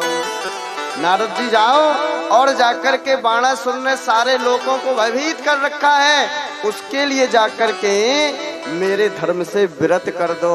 नारद जी ने हाथ जोड़े, बोले अभी जाते हैं, अभी जाकर के ऐसी पट्टी पढ़ा करके आएंगे। नारद जी कब कौन सी जाकर के किसको पट्टी पढ़ा दें। एक श्रीमान जी कह रहे थे कि हमारी पत्नी का तो कभी झगड़ा नहीं होता। नारद जी खड़े थे, बोले क्या बात करते हो, ऐसा तो है ही नहीं। अरे हम दोनों परिक्रमा करके आए हैं, पूजा में बैठे हैं, कहाँ, कभी नहीं। ऐसा विश्वास, मन की बात भी बता देते हैं, हर बात बिना पूछे नहीं करते, कोई काम बिना पूछे नहीं करते। नारद जी ने कहा, शंकर जी से ज्यादा प्रेम है क्या। शंकर जी तक के तो परिवार में अपन ने मतभेद डाल दिया, पर तुम कौन से खेत की। बोले वृंदावन बिहारी लाल की जय। नहीं माना। नारद जी ने कहा कि हम बताते कितना प्रेम। पहुंच गए, पहुंच करके बोले पत्नी से, और तो सब ठीक है, भगवान की कृपा है, मगर क्या करें, तुम्हारे पतिदेव तुम्हारी बात मानते कि नहीं। महाराज बड़ी कृपा है भगवान की, हर एक बात मानते हैं, हर मन की बात बता देते। मानेंगे क्यों नहीं, उस जन्म के बैल हैं क्या। बैल मालिक की बात नहीं मानेगा तो किसकी मानेगा। अरे महाराज कहाँ, मैं तो मानती हूँ कि 7 जन्मों का हमारा रिश्ता है, उस जन्म के देवता हैं, वो देव पुरुष है, कहाँ फालतू बातें करते। बोले बिल्कुल नहीं, उस जन्म का बैल है। और तुम्हें विश्वास नहीं तो पांव के थोड़े से तलवा चाट करके देखना, थोड़ा सा खारापन महसूस हो तो समझ जाना कि ये बैल है।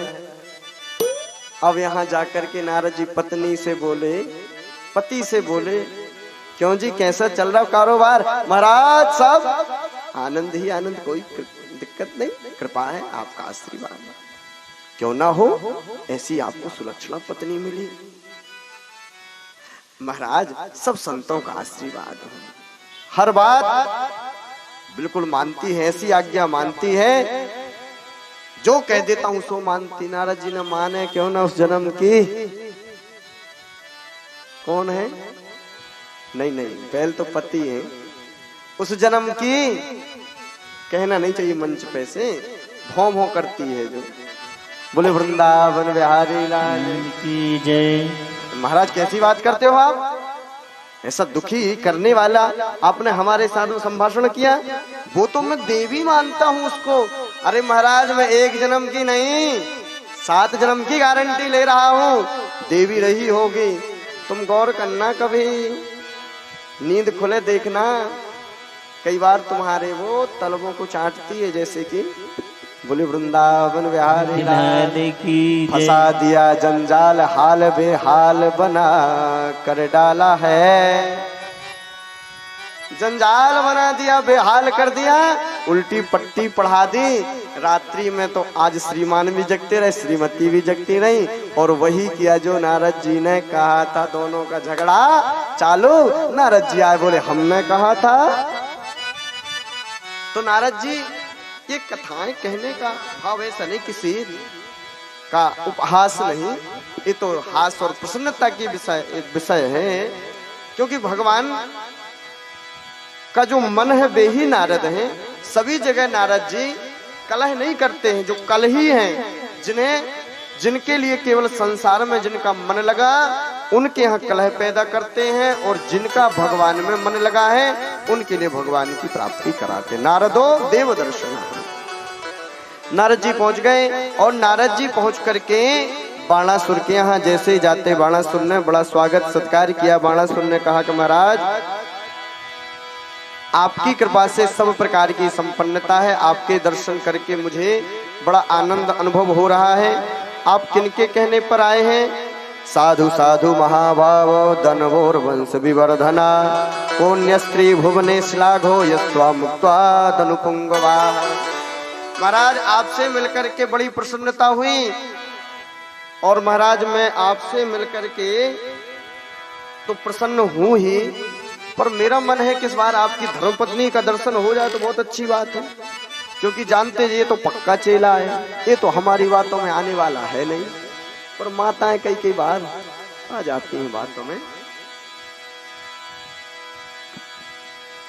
भाई उनके मन में विशेष ममता होती, स्नेह होता है, तो थोड़ा सा यहाँ वहाँ की बातों में माताएं आ जाती हैं। तो नारद जी कहते को अन्य स्त्रियां भुवने श्लाघ्य स्वाम मुक्ता धनुपुंगवा। मैं आपकी स्त्रियों का दर्शन करना चाहता हूँ, एक नहीं 1000 स्त्रियां हैं तो मैं आपकी स्त्रियों का दर्शन करना चाहता हूँ और उनसे मिलकर के मैं कुछ ज्ञान विषय की चर्चा करके उनके लिए कुछ ऐसे व्रतों का वर्णन करना चाहता हूँ जिससे तुम्हारे यहाँ सब प्रकार की संपत्ति, सब प्रकार की श्री इत्यादि रहे, इसलिए मैं उनके लिए कुछ व्रत और विधान बताना चाहता हूँ। ये श्री नारद जी ने कहा। अब नारद जी के लिए तो सब प्रकार की व्यवस्था है, जा सकते। नारद जी गए और नारद जी ने जाकर के भ्रमते त्रिपुरम लोके स्त्री सती त्वन्मया श्रुतम त्रांसृष्टु कामा संप्राप्त स्वदारान दानवेश्वरा। नारद जी ने जाकर के उल्टी पट्टी पढ़ा दी। काय को भगवान को मानती हो? बताओ, जो पत्थर अपनी रक्षा नहीं कर सकता है, आजकल की भाषा में जो पत्थर अपनी रक्षा नहीं कर सकता है वो तुम्हारी क्या रक्षा करेगा? दूध दही तुम पत्थर पे चढ़ा रहे हो, बढ़िया किसी गरीब को बांट दो। आजकल लोग बोलते हैं ना, ऐसे ही पट्टी पढ़ा दी, किसी गरीब को बांट दो तो कल्याण होगा। काय को जाकर के पत्थरों पे ये पानी चढ़ाते हो, फूल चढ़ाते हो, बेलपत्र चढ़ाते हो, कोई लाभ नहीं। जब लोग ऐसा बोलते हैं तो बड़ा कष्ट होता है। बताओ, लगता कि नहीं? लोग बोलते मंदिर जाने की जरूरत नहीं है, किसी गरीब को दान दे दो। अब ये बताओ कि गरीब कहाँ बैठता है? मंदिर के बाहर बैठता है कि सिनेमा घर के बाहर जाकर के भीख मांगता है? बोलो, मंदिर ना हो तो हजारों गरीबों का क्या होगा? दूध दही घृत इत्यादि समर्पित करने से, पूजन इत्यादि करने से लाभ क्या होता है? वो तो वही समझ पाता है जो करता है। जो कर नहीं रहा है, केवल मुंह चला देने से, व्यर्थ का संभाषण करने से कोई लाभ नहीं होता। अक्षरों की क्या महिमा है, शब्दों की क्या महिमा है, इतना विज्ञान चल गया। अब तो अनुभव कर लो कि अक्षरों शब्दों की क्या महिमा है। एक ही नंबर बदल जाता है तो बंबई की जगह दिल्ली फोन लग जाता है, तो क्या मंत्रों में सामर्थ्य नहीं होगा? एक ही अक्षर बदलने से अक्षर में कितना शब्द होता है। एटीएम ले जाओ और ले जा करके नंबर डायल करके एटीएम से जितनी चाहो उतनी रकम निकाल लो जो जमा कर रखी है, और यदि ये कहीं गड़बड़ हो जाए तो मर जाओ, सुबह से शाम तक पसीना आ जाए, कौड़ी निकलने वाली नहीं। बताओ, है मंत्र में शक्ति के नहीं? फिर हम बोलते कि कुछ नहीं होता है। तुम जानते नहीं हो सो कुछ नहीं होता है, नहीं तो सब कुछ तो उसी में भरा पड़ा है। अक्षर में कितना महत्व, शब्द में कितना महत्व। सारा संसार ही शब्दमय है, ब्रह्ममय है, अक्षरमय है। उसको जिस दिन जागृत कर लिया जाता उसी दिन सिद्धि प्रदान कर देता है।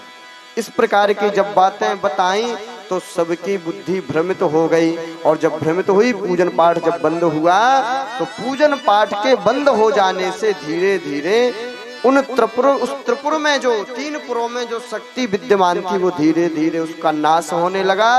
और जब नाश होने लगा, भगवान शंकर ने देखा और विचार किया कि अब वो समय आ गया है जब मैं इसका नाश कर सकता हूँ। भगवान शंकर ने लीला की सर्वासामान समहृत्वा अन्यथा कृतमान साहा। जब सभी का मन धर्म के विपरीत हो गया, भगवान शंकर ने अपने त्रिशूल से त्रिपुरों का भेदन कर दिया।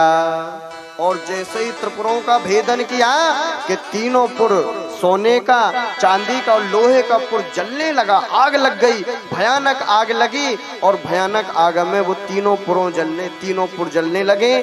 बाणासुर ने देखा कि मेरे यहाँ निवास करने वाले, नगरों में निवास करने वाली स्त्रियां, छोटे छोटे बच्चे, वृद्ध लोग जल रहे हैं, चीख रहे हैं, चिल्ला रहे हैं, रो रहे हैं, भयाक्रांत होकर के बार बार पुकार रहे हैं। इसमें मेरा ही दोष है, मैंने ही भगवान शिव का विरोध किया है। ऐसा सोच करके जिन शंकर जी को जल चढ़ाना बंद कर दिया था, बेलपत्र फूल चढ़ाना बंद कर दिया था, उन्हीं शंकर को लेकर के गले से लगा करके और बाणासुर भागने लगा।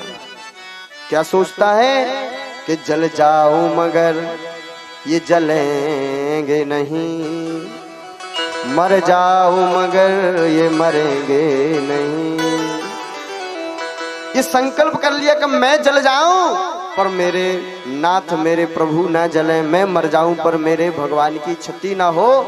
ऐसा गले लगा करके जब भाग रहा है, जल रहा है और अपने केवल शिवलिंग की रक्षा के लिए जब नगर नगर में, जलते हुए नगर में भागता है तो भगवान शंकर से देखा नहीं गया। भगवान शंकर ने कहा बताओ, इन देवताओं के कहने पर मैंने अपने चेले को दंड दे दिया। भगवान शंकर प्रसन्न होकर के वहीं पर उपस्थित हो जाते हैं, बाणासुर को गले से लगा लेते हैं और गले से लगा करके सारे जो पुर जल रहे थे उनको शीतल कर देते हैं। और गले से लगा के कहते कि बाणासुर तू तो मेरा बड़ा भक्त है, मेरा बड़ा प्रिय है, इन देवताओं की बातों में आकर के मैंने तेरा नुकसान किया है, पर मैं तुझे वरदान देता हूँ, मैं तुझे आशीर्वाद देता हूँ कि अब तो नहीं, आने वाली पीढ़ियों में कभी भी किसी का मैं नाश नहीं करूंगा और तेरे परिवार का सदा रक्षक बन करके रहूंगा। यदि तेरे ऊपर कोई कष्ट आएगा तो वो मेरे पिताजी ही क्यों ना आ जाए लड़ाई करने के लिए, उनका भी मैं विरोध करने के लिए खड़ा हो जाऊंगा। तो बाणासुर के चक्कर में एक बार भगवान शंकर जी ने कृष्ण जी से भी युद्ध कर लिया था, किया था कि नहीं, कथा में सुना होगा ना। बाणासुर की कन्या का नाम उषा अनिरुद्ध का जब विवाह हुआ है ना, तो बाणासुर के कारण भगवान शंकर का युद्ध हो गया था। किससे? भगवान श्री कृष्ण से। और कहा कि मैं तेरी रक्षा कर रहा हूँ, तेरे नगर तो भैया जल ही गए हैं, पर मैं तेरे लिए दिव्य लोक प्रदान करूंगा और जो स्वर्णमय पुर है उसमें और अद्भुत प्रभाव हो जाएगा, वो तेरे पास में सुरक्षित रहेगा। परंतु जो जले हुए पुर हैं वे भी पूजित होंगे, उनकी सारे लोग आराधना करेंगे। और जब उनमें से एक चांदी का और लोहे का जो पुर जला था, तो चांदी का जो पुर था वो श्रीशैल के नाम से विराजमान हुआ, जहाँ पर भगवान श्रीशैल में भगवान मल्लिकार्जुन विराजमान है। और जो ज्वालेश्वर लोहमय भाग था वो अमरकंटक में गिरा, जहाँ से भगवती ज्वाला प्रकट हुई हैं, जिसको जोहिला नदी बोलते हैं। उनका दर्शन मात्र करने से, उनसे भगवान शंकर का दर्शन करने मात्र से कई जन्मों के पाप नष्ट होते हैं। ऐसे भगवान ज्वालेश्वर विराजमान हैं। अमरकंटक की अद्भुत महिमा है। अमरकंटक में जो निवास करता है, कहा जाता है, आगे भी आएगा, अभी आज तो प्रथम दिवस है। प्रथम दिवस तो थोड़ा सा शुरुआत का होता है, तो कुछ कथाएं समझ में आती, कुछ नहीं आती, मगर हमें तो लग रहा है कि नींद भग गई, मतलब इसी से पता चलता है। अब कह तो रहे हैं, जब आदमी के नेत्र खुल जाए, प्रफुल्लित हो जाए, तो समझ लो क्या, मम गुण गावत पुलक सरेरा, मम गुण गावत पुलक सरेरा, गद गद गिरा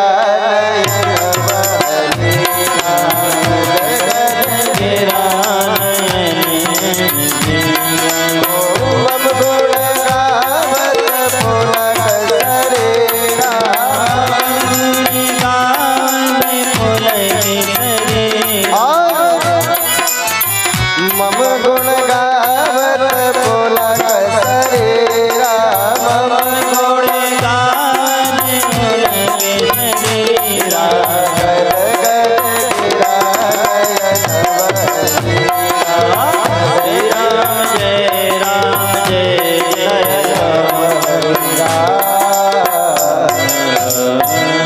गुण गावत पुलक शरीरा। कथा सुनने से क्या मिलता है और असली श्रोता कौन है? तुलसीदास जी ने कहा है, मम गुण गावत सोवत शरीरा नहीं, गद गद गिरा आंखें मीचे, ये भी नहीं कहा। क्या? मम गुण गावत पुलक शरीरा। आलस्य नहीं आता है, हृदय पुलकित होता है, और वाणी जब जयकार लगाती है तो जय, ऐसे नहीं, गदगद उसकी वाणी हो जाती है। कैसी? जब जयकार लगाता है तो हृदय भर आता है। गद गद गिरा नयन बह नीरा, नैनों से प्रेम आंसुओं की झरझर धारा बहती है। अजस्त्र धारा बहने लगे तो समझ लो कि कथा काम करना चालू कर रही है, और यदि नींद आ रही है तो समझ लो कि कथा भयभीत होकर के भाग रही है। इसलिए हमको लग रहा है, खिले हुए प्रसन्न चेहरों से पता लग रहा है कि असर तो हो रहा है। बोले नर्मदा मैया की जय।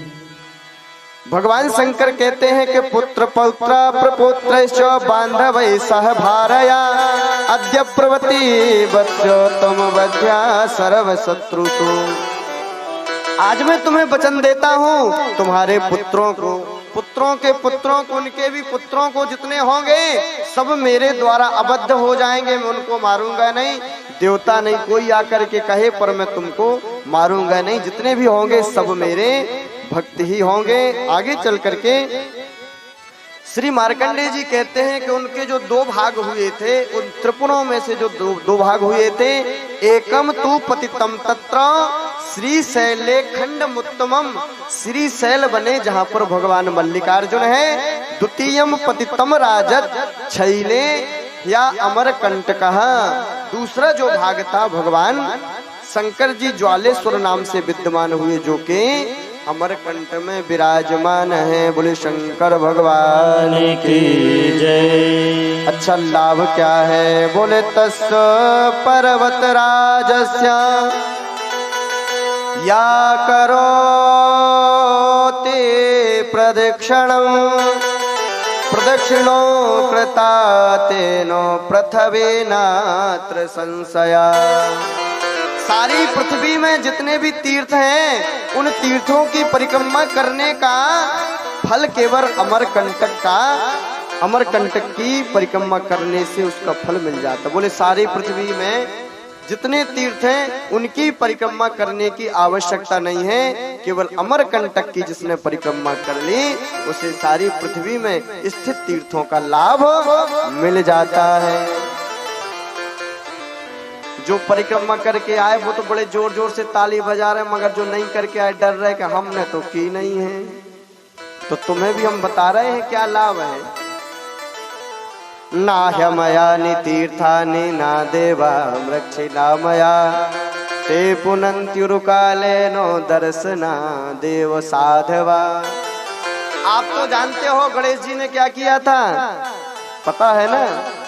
गणेश जी ने क्या किया था भाई? पृथ्वी चक्कर लगाने की बात हुई थी कि नहीं? भाई पृथ्वी में चक्कर लगा के आओ, जब शादी होगी नहीं तो ऐसे ही रहोगे। तो गणेश जी समझ गए। गणेश जी ने कहा लंबी यात्रा तो करने की अपन में ताकत है नहीं, अपनी सवारी भी इतनी बड़ी है कि वो हमें उठाए कि हम उसको उठाएं। क्यों जी? चूहा हमें लेकर के चलेगा कि अपन चूहा को चलेंगे? देखो गणेश जी इसलिए प्रथम पूज्य हैं। लोग तो कुछ हंस देते हैं कि बताओ चूहा की सवारी। अरे भैया प्रथम पूज्य तो वही होता है कि दिखने में तो वजनदार है परंतु इतने हल्के हैं कि चूहा भी जिनको संभाल ले। बोले शंकर भगवान की जय, गणेश भगवान की जय हो। सकल से तो